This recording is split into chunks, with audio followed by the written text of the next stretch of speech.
अस्सलामुअलैकुम dear friend, कैसे हैं आप। मैं हूं तुराबी, मेरे चैनल में खुश आमदीद। आपको लिखाई बेहतर बनाने के लिए मैं हाजिर खिदमत हूं। मेरे साथ जुड़े रहिए। अगर आप इस तरह प्रैक्टिस जारी रखेंगे तो इंशाल्लाह आपकी लिखाई बेहतर हो सकती है।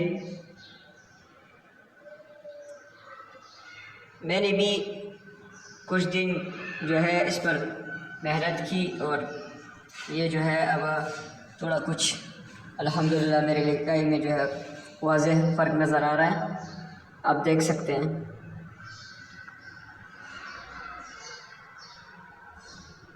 मेरे साथ जुड़े रहिए, आपको इंशाल्लाह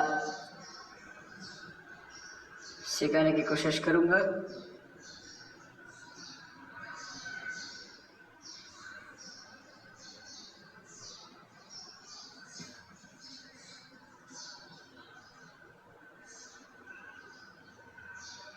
ये आप देख सकते हैं।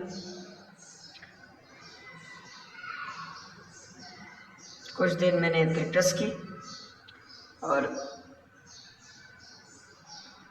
कट मार्कर किस तरह पकड़ना है और वगैरह ये चीज़ जो है मैं इंशाल्लाह एक अलग सा वीडियो बनाऊंगा इस पर।